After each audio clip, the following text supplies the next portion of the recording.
Magbibigay na naman tayo ng pinaka-latest ngayon mga kaaldab. Ito yung mga nangyayari ngayon, nagaganap sa Instagram, sa Twitter at sa Facebook. Marami na naman pong komento, maraming mga haka-haka na naman po ang mga naglalabasan ngayon. Nakakatuwa lang po dahil kumbaga ito po yung pinakahihintay po natin eh. Di po ba ang i-reveal na nga po ni Alden Richards ang kanyang chikiting? Di po ba? Hindi po posible mangyari yan mga kaaldab. Dito mapapansin nyo kung gaano po kahusay mag-alaga, humawak, kumarga si Richard Paul Carson Jr. Issue na naman yan, Mr. Destiny. Alam mo kaya ka nababash eh. Kaya ka lagi na pag-iinitan sa mga sinasabi mo. Remind ko lang po sa inyo kung gaano nga po ba tayo ka #1 follower ni Alden Richards. Sa mga hindi po nakakaalam dyan, sa mga taong kumbaga ngayon lang dumaan sa channel ni Mr. Destiny, ngayon lang kumbaga naging Alden fanatics, ito lang po yung sasabihin ko po sa inyo. Karamihan po ng mga Alden fanatics, kilala ko na po. Real talk to, bukod kila Nati Gonzaga, kasing karir ni Alden Richards na subaybayan po namin yan eh. Since 2015. Etong mga to, baguhan lang po ito eh. Kaya po kung makapag-react, wala na pong alam. Hindi po ba? Kaya nga sabi sa inyo, yung panahon ng Aldab, kinukwento po ni Alden Richards yung naging buhay niya na kung papaano nga po sila naghirap ni Mama Ten. Kumbaga maging artista si Tisoy. Real talk to mga ka-Aldab. Sa mga hindi po nakakaalam, alam nyo po ba yung Laguna? Maaga pa raw po nagigising si Mama Ten. Mag-aayos po daw sila. Pagdating po sa Magallanes, sasakay po sila ng LRT. Talagang siksikan po kapag umaga.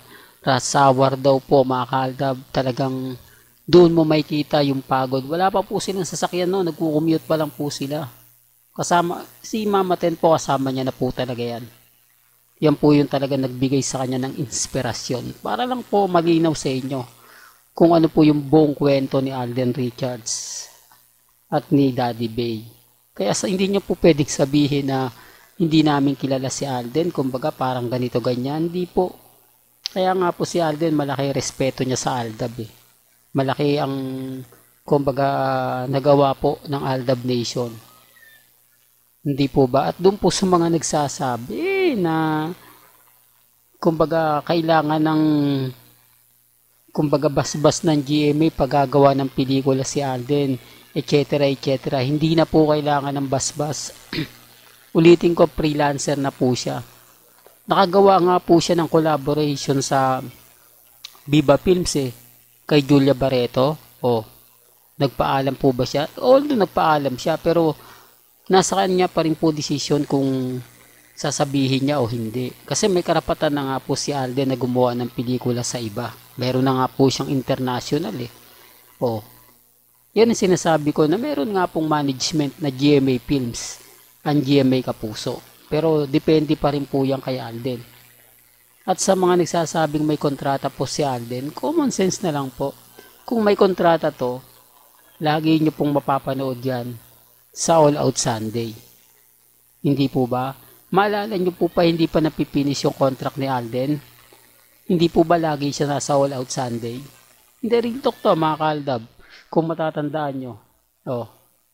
Para lang po malinaw. Alam ko kung lagi kang updated sa Kapuso, lalo na nga po kung lagi ka nanonood sa All Out Sunday, alam mo yung pinupunto ko. Alam mo yung ibig kong sabihin. Alam mo yung kumbaga sinasabi ko. Bagamat marami pong mga kwentong naglalabasan, maraming mga ganito ganyan, at least mga kaaldab, alam mo.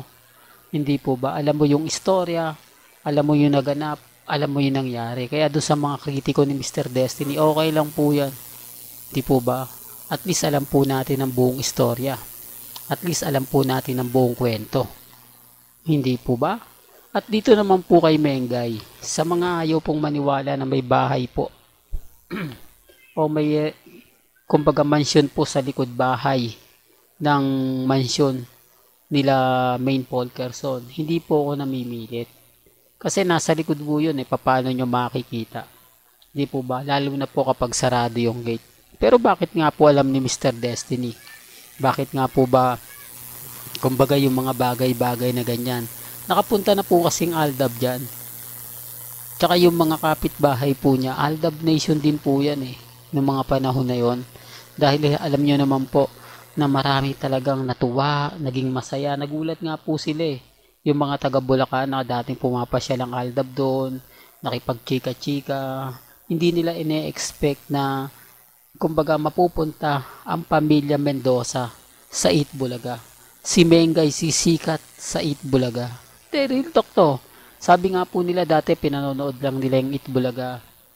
Hindi nila ine-expect na kumbaga ang ibig kong sabihin yung sa telebisyon ng mga kapitbahay nila Mengay na sa telebisyon lang nila mapapanood, yung pala makakapunta po sila sa Broadway. Di po ba gamit ang kumbaga Aldab? Kasi may mga fans club yan, mga ka-Aldab na kumbaga mag-update ka, manonood ka ng ano ba yan? Magpapa-schedule ka sa Eat Bulaga sa Broadway, tapos fans club kayo nila Alden at Maine. Halimbawa 30 piraso kayo. May upuan na nakalaan para sa inyo. Yan po yung sinasabi ko, bukod po sa walang schedule. Basta nakapila ka kapag may hindi dumating, di po ba kukunin yung 100 o kaya 200. Yan ang sinasabi ko na hindi po nila alam. Yun po yung mga taong kumbaga hindi po alam ang buong story at buong kwento na kapag mag-react, akala mo alam na po nila, andun na tayo mga ka-Aldab sa mga bagay-bagay na nakikita po ninyo. Wala tayong may pakitang ebidensya at resibo, wala tayong mapakita mga video, pero alam natin po ba kung ano nga po ba talagang istorya, kung bakit hanggang ngayon hindi nakikita si Mengay, kung bakit wala siyang post lagi sa kanyang Instagram, sa Twitter, sa Facebook. Mararamdaman mo nakakaiba nga po, halatang nagagamitan lang, di po ba? Pero syempre hindi natin pinipilit yung mga ganyang bagay. Wala naman pong pilitan, di po ba? Basta sa akin kung ano lang naman po ang latest, kung ano lang naman po yung update na ibabato natin, yun lang. Di po ba? Kaya wag po kayo masyado magpapa-apekto, wag po kayo masyado kumbaga magpapatalo sa mga taong hanggang ngayon kritiko ni Mr. Destiny, naiinis kay Mr. Destiny. Sino nga po ba ang affected? Hindi po ba sila? Alam naman po nila na Aldab Nation tayo. Alam naman po nila na 101% hindi tayo magpapalit. Pero binibisita pa rin po tayo para sanang bisita nila. Para siyempre maging updated din po sila. Kaya lang sa bandang huli mga ka-Aldab, ibabas na lang po tayo. Di po ba? Well, hanggang dito na lang po ang ating latest updates. Kaya kung gusto niyo pa po ng pinaka-latest at sariwang update, abay tumutok lang po kayo dito po sa channel ni Mr. Destiny para updated po kayo sa mga bago at sa mga latest na i-upload po natin maya-maya lang. Kaya kung bago ka lang sa channel na to at isa kang true-blooded Aldab Nation na nagmamahal kina Mengay at Isoy, tama po ang channel na pinuntahan mo, kaya consider na po kitang bagong subscriber. At huwag mong kalimutang i-share ang mga video po natin sa mga mamis, sa mga titas, at sa mga senyor. Hanggang sa muli, salamat po sa panonood at pakikinig.